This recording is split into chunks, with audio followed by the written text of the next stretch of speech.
英語聞き流しリスニング、英語テキストと MP3 ダウンロード、その他の物語はホームページからお聞きいただけます。88thpp.com 88thpp.com Chapter 7. The author's love of his country. He makes a proposal of much advantage to the king, which is rejected. The king's great ignorance in politics. The learning of that country very imperfect and confined. The laws, and military affairs, and parties in the state. Nothing but an extreme love of truth could have hindered me from concealing this part of my story. It was in vain to discover my resentments, which were always turned into ridicule, and I was forced to rest with patience, while my noble and beloved country was so injuriously treated. I am as heartily sorry as any of my readers can possibly be, that such an occasion was given, but this prince happened to be so curious and inquisitive upon every particular, that it could not consist either with gratitude or good manners, to refuse giving him what satisfaction I was able. Yet thus much I may be allowed to say in my own vindication, that I artfully eluded many of his questions, and gave to every point a more favorable turn, by many degrees, than the strictness of truth would allow. For I have always borne that laudable partiality to my own country, which Dionysius Halicarnassensis, with so much justice, recommends to an historian. I would hide the frailties and deformities of my political mother, and place her virtues and beauties in the most advantageous light. This was my sincere endeavor in those many discourses I had with that monarch, although it unfortunately failed of success. But great allowances should be given to a king, who lives wholly secluded from the rest of the world, and must therefore be altogether unacquainted with the manners and customs that most prevail in other nations, the want of which knowledge will ever produce many prejudices, and a certain narrowness of thinking, from which we, and the politer countries of Europe, are wholly exempted. And it would be hard indeed, if so remote a prince's notions of virtue and vice were to be offered as a standard for all mankind. To confirm what I have now said, and further to show the miserable effects of a confined education, I shall here insert a passage, which will hardly obtain belief. In hopes to ingratiate myself further into His Majesty's favor, I told him of an invention, discovered between 300 and 400 years ago, to make a certain powder, into a heap of which, the smallest spark of fire falling, would kindle the whole in a moment, although it were as big as a mountain, and make it all fly up in the air together, with a noise and agitation greater than thunder. That a proper quantity of this powder rammed into a hollow tube of brass or iron, according to its bigness, would drive a ball of iron or lead, with such violence and speed, as nothing was able to sustain its force. That the largest balls thus discharged, would not only destroy whole ranks of an army at once, but batter the strongest walls to the ground, sink down ships, with 1,000 men in each, to the bottom of the sea, and when linked together by a chain, would cut through masts and rigging, divide hundreds of bodies in the middle, and lay all waste before them. That we often put this powder into large hollow balls of iron, and discharged them by an engine into some city we were besieging, which would rip up the pavements, tear the houses to pieces, burst and throw splinters on every side, dashing out the brains of all who came near. That I knew the ingredients very well, which were cheap and common, I understood the manner of compounding them, and could direct his workmen how to make those tubes, of a size proportionable to all other things in His Majesty's kingdom, and the largest need not be above 100 feet long, 20 or 30 of which tubes, charged with the proper quantity of powder and balls, would batter down the walls of the strongest town in his dominions in a few hours, or destroy the whole metropolis, if ever it should pretend to dispute his absolute commands.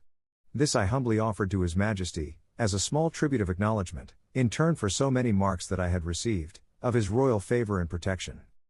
The king was struck with horror at the description I had given of those terrible engines, and the proposal I had made.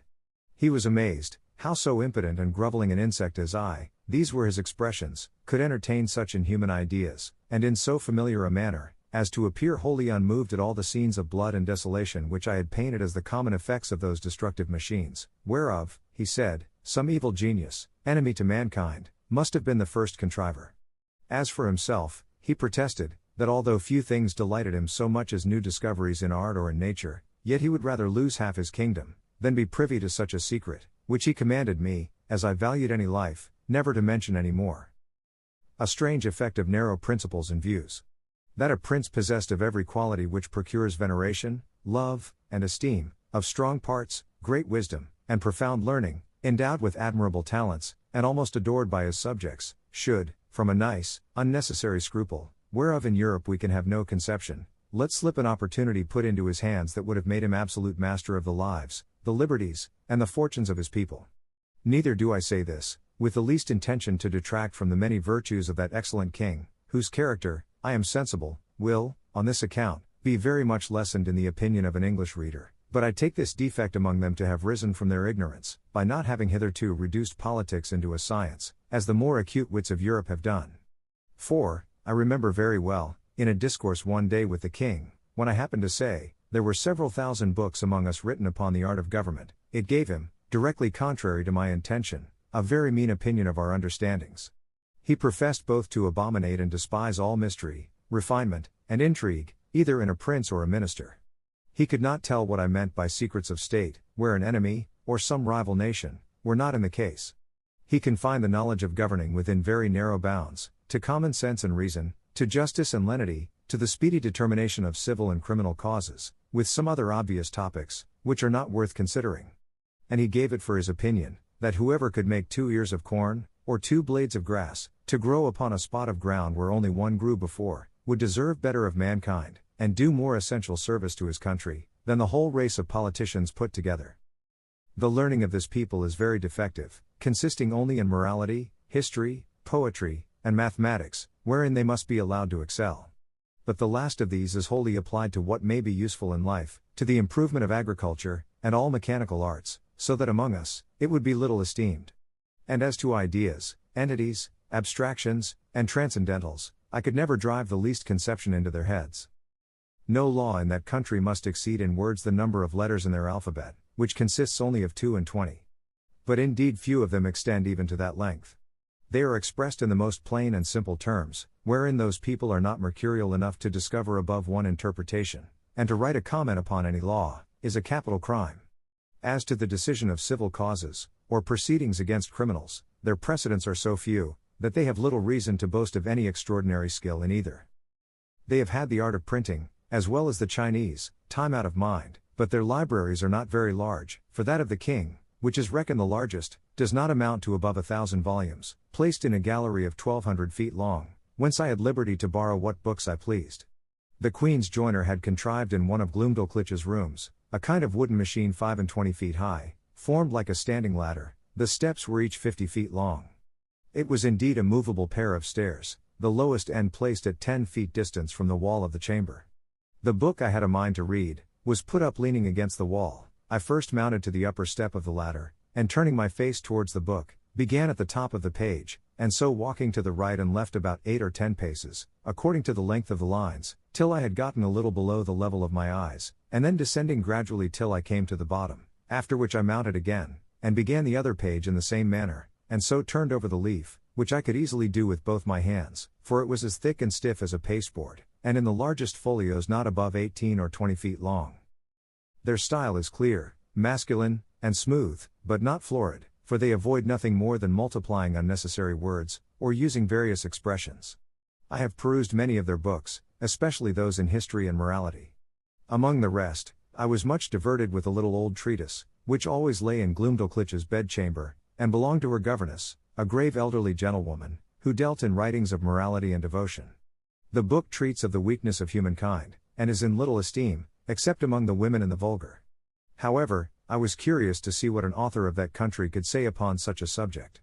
This writer went through all the usual topics of European moralists, showing how diminutive, contemptible, and helpless an animal was man in his own nature, how unable to defend himself from inclemencies of the air, or the fury of wild beasts, how much he was excelled by one creature in strength, by another in speed, by a third in foresight, by a fourth in industry.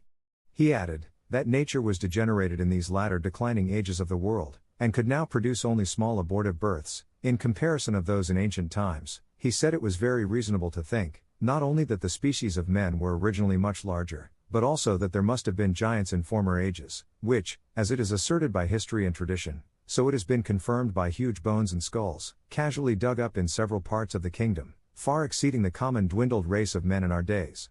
He argued, that the very laws of nature absolutely required we should have been made, in the beginning of a size more large and robust, not so liable to destruction from every little accident, of a tile falling from a house, or a stone cast from the hand of a boy, or being drowned in a little brook. From this way of reasoning, the author drew several moral applications, useful in the conduct of life, but needless here to repeat. For my own part, I could not avoid reflecting how universally this talent was spread, of drawing lectures in morality, or indeed rather matter of discontent and repining, from the quarrels we raise with nature. And I believe, upon a strict inquiry, those quarrels might be shown as ill-grounded among us as they are among that people.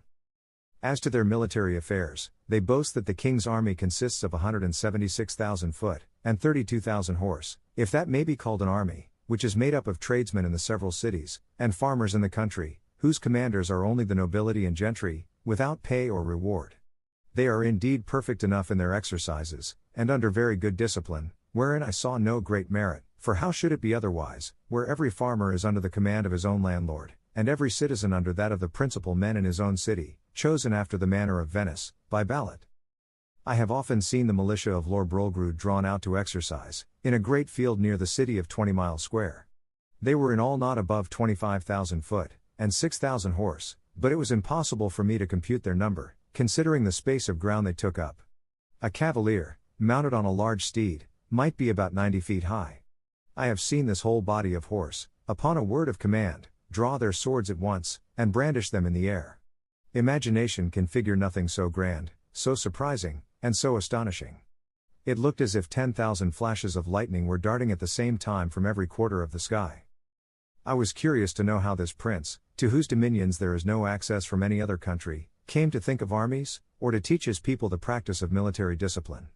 But I was soon informed, both by conversation and reading their histories, for, in the course of many ages, they have been troubled with the same disease to which the whole race of mankind is subject, the nobility often contending for power, the people for liberty, and the king for absolute dominion.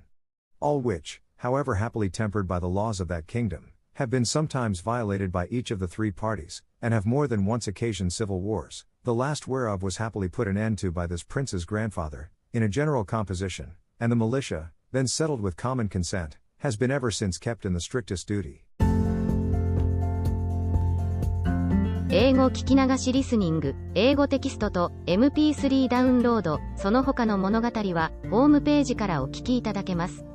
88thpp.com 88thpp.com